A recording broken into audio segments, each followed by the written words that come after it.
White flag up. And that off. McDermott has unshipped Danny Mullins as they come to the fence. They jump 3 times. They're first. Glenn Gooley has all but lost Sean Cleary Farrell, who's done a good job to keep that partnership intact, but was without the aid of his irons at the moment. In what was a dramatic start, as McDermott and Danny Mullins walk back to the parade ring. It is up front, Bushman's Pass, making the bend from Shannon Royal, Velvet Elvis handy on the inside, and the white cap for Vody de Chandu. They're being followed by Nick Rockett. Max Charm is next. On the inside is past winner of the race, Coco Beach. These are being followed by Grandero Bello. All appears to be well now with Sean Cleary Farrell on Glenn Gooley, who've moved up into mid-division in Spanish Harlem. Fence 2, Bushman's Pass, landed just the leader, being followed by Shannon Royal, Velvet Elvis, then Nick Rockett and Glenn Gooley continuing to take closer road. On the inside for Vody de Chandu, followed by Max Charm and Grandero Bello in Spanish Harlem and Will Do. Coco Beach, Yeah Man, 2/3 of the way down the field, and where it all began, who was slow there and gave places to My Immortal and then Clark Kent. Stutzikini, Largy Dayball towards the back. On to the next up the far side, and it's Velvet Elvis who just rose first from Shannon Royal. On the inside is Bushman's Pass. These 3 covered by a length and a half. And then Nick Rockett.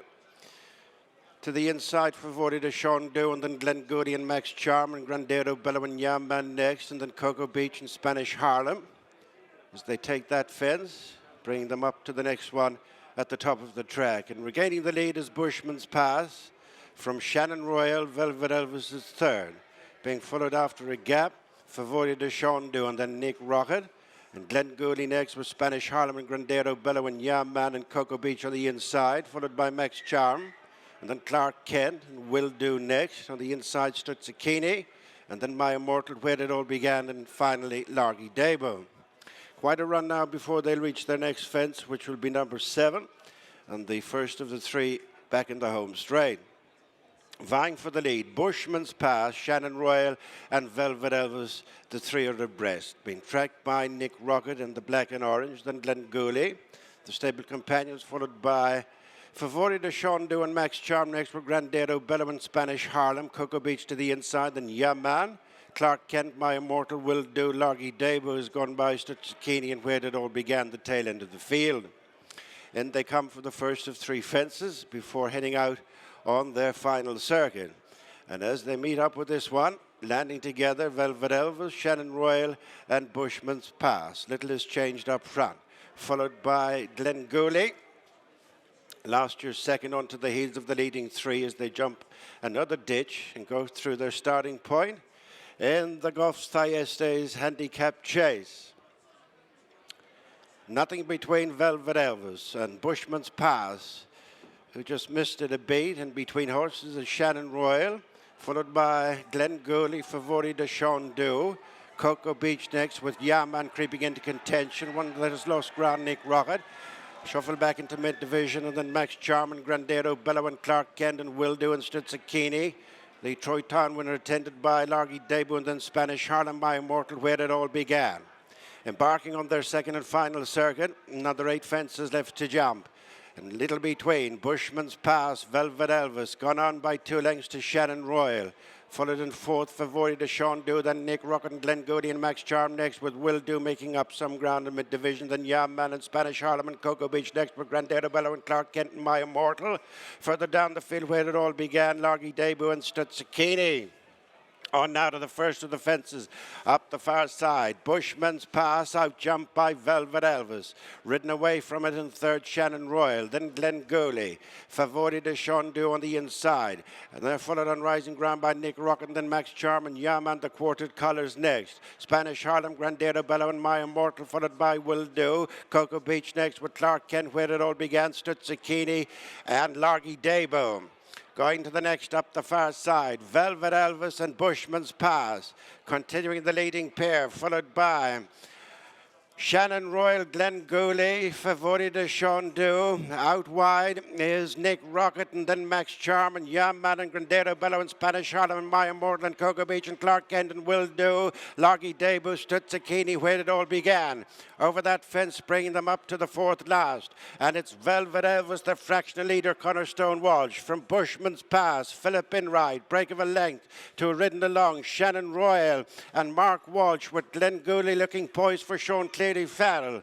These are being followed by Nick Rockett on the outside, Paul Townend as they jump that fourth last fence. Velvet Elvis and Bushman's Pass, a neck between them. Break of 2.5 to 3 lengths to Nick Rockett and then Glenn Gooley, Favori de Shondu. Shannon Royale is beating a retreat, followed by Max Charm and Grandero Bello and Yaman, now being asked to try and close ahead of Spanish Harlem, and then Clark Kent and Maya Mortal and Cocoa Beach, and then Loggy Debut and Will Do. They run the home bend with 3 fences left to go, and it's Velvet Elvis from Bushman's Pass, ridden along on the inside into third, and closing is Nick Rockett, followed then after a couple of lengths break, Glenn Gooley and then Favori de Shondu and Max Charm. Will Do plugs on ahead of Yaman and Grandero Bello, the third last fence, and it's Velvet Elvis over by 2 lengths to Bushman's Pass. After them in third is Nick Rockett. Shannon Royal's been pulled up. They've 2 fences left to go, and on the left-hand side it is Velvet Elvis and Nick Rockett on opposite sides of the fence. A bad mistake by Bushman's Pass. They're coming to the final fence in the 25 Goffs Thyestes. Nick Rockett lands in the lead from Velvet Elvis, gone well clear of Favori de Shondu and Bushman's Pass. They're well strung out. Nick Rockett on the stand side for win number 10 in the race for Willie Mullins as Paul Townend punches the air on Nick Rockett. Second is Velvet Elvis. Third is Favori de Shondu. That man again, Willie Mullins. He's won his 10th Goffs Thyestes Chase with Nick Rockett, Key de Bourbon, adding to the tally in our latest race. But no doubt about the highlight, Willie. That was Nick Rockett. Yeah. You never tired of winning a Thyestes, do you? No, I'm just worried about tonight because Stuart is over from England, and his wife said he's actually a local girl in Gorbs. Just telling us the story there. I had no idea earlier on. It's extraordinary, you know. She rang me up to say, you know, Willie, we have the horse, can we have him ready to run in Fairy House in a bumper? And next thing, in the meantime, I got the bad news that she had a bad result health-wise, and I think just about got to see that race and passed away, but she'd have been delighted to win her local race. That's it. I mean, in many ways, it was written in the stars today. Were you extra keen that this would all come together? Of course, and Stuart came down to Australia with us down for the Melbourne Cup, and as he said, it was all hatched over a cheap bottle of wine one night where he got caught with no restaurant book, but anyhow, it was good fun. And you know, when these things happen and come together, it's wonderful.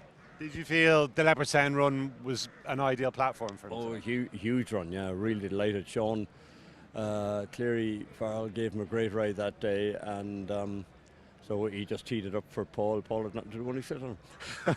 At least that's what we'll be telling him in the morning, anyhow. Did you feel it was straightforward watching it? Because he was kind of prominent early and then slipped back a bit, but it wasn't dissimilar from memory to what carefully selected. That's right, yeah, but I mean, I always look at Paul's body language, and you know, when Paul goes back 3 or 4 places, if Paul is not too worried, I'm not too worried, you know, and you get used to watching him. If you have a lot of money on him, you probably, you know, it's probably harder, but Paul's body language tells you a lot, and he's always in the right place. You know, he knows this track like the back of his hand, and so, you know, anyhow, I was happy enough all along, and especially the way he jumped the third last. I said, this is here, you know, we're game on anyhow. Sounds like this one is going to be rightly celebrated, Willie. But looking at the future, obviously he went for the Irish National last year. Do you think he will tackle a National again in the spring? I imagine it's all roads lead to Aintree now. Yeah, I'm just trying to figure out his next run, whether he needs one or not. It'd be nice to get one. Normally we go for the Bobby Joe. I'm just wondering, is that a bit close for him? But we'll see if there's another. It's very hard to find nice races, prep races for the National, if you don't go to the Bobby Joe. But you know, that's a small problem to have. How much of a thrill to win the Thyestes for a lovely man in Stuart Andrew. Had a good chat with him afterwards. Brilliant, yeah, lovely man, and you know, doesn't interfere. He deserves a bit of luck with them. He's a nice horse in his hands, and it's a brilliant race to win again. you know, we're living around here a long time, and it's not till you're actually in the locality you realise how big a deal Thyestes actually is. It carries a lot of prestige and history in the calendar, but around here it really does stop the county, you know. Was it an easy enough choice for you? We saw the formula work well, but carefully selected that Leopard Scent stepping stone a couple of years back. Yeah, obviously Glengooley was on was it a pound heavier he was than last year, coming from Limerick as well, but I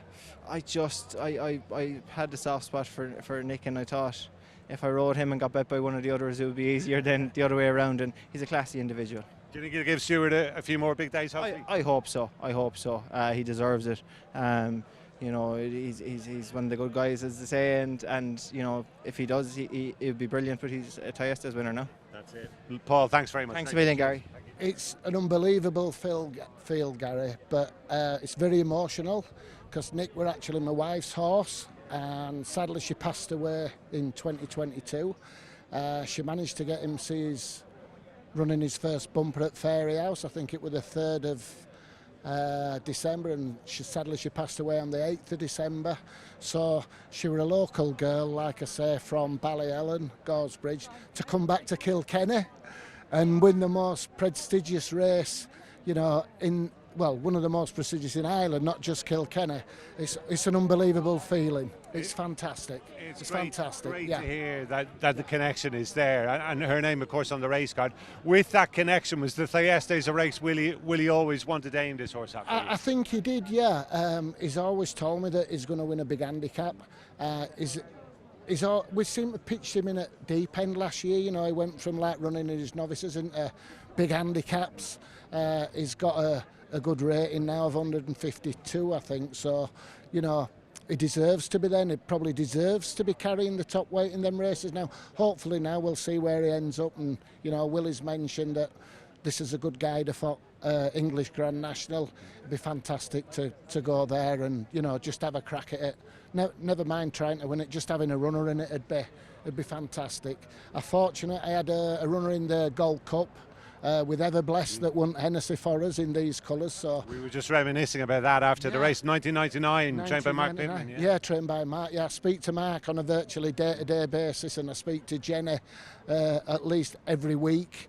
We swap WhatsApps and cooking menus and etc. and we have good old chats and that. But yeah, they've been lucky colours for me, and to come back to Kilkenny and win this race, you know, from where my wife's originally from, it's unbelievable. It's fantastic. Fantastic. Have you actually got many in training at the moment, or is it just this guy? No, we've got this guy. I've got a couple of young horses that are due. One's running a bumper, run a nice horse, Dr. Dino at Wetherby next week. They're in training with Fergal O'Brien. And that's it at the moment. We've got a couple that are on subs bench that are injured, so we're 5, and Willie's looking for us another one now. Hopefully we'll get probably a star horse to replace Nick in a couple of years when he's ready to retire, but up till that, yeah, 4 or 5's what you know, it's what we're happy with. Good man. Well, it's absolutely fantastic that you could be here to see this special win today. You brought a few friends with you, I think, as well, have you? I brought my oldest friend Gary Priestley with me. He's been my friend. We played from 10-year-old, played rugby together, and he's looked after me through my business life. He's always managed my businesses for us, and he's been a guardian angel for me. So for him to be here with us, and he were a great friend of Sadie's as well. So it's fitting. It's fantastic. Fantastic. Well, that's a smashing tale, and Stuart, I think everybody here is absolutely thrilled for you. Well done again, and thanks for talking to us. Thank you. Thanks, Gary. Watch live racing now on racingtv.com.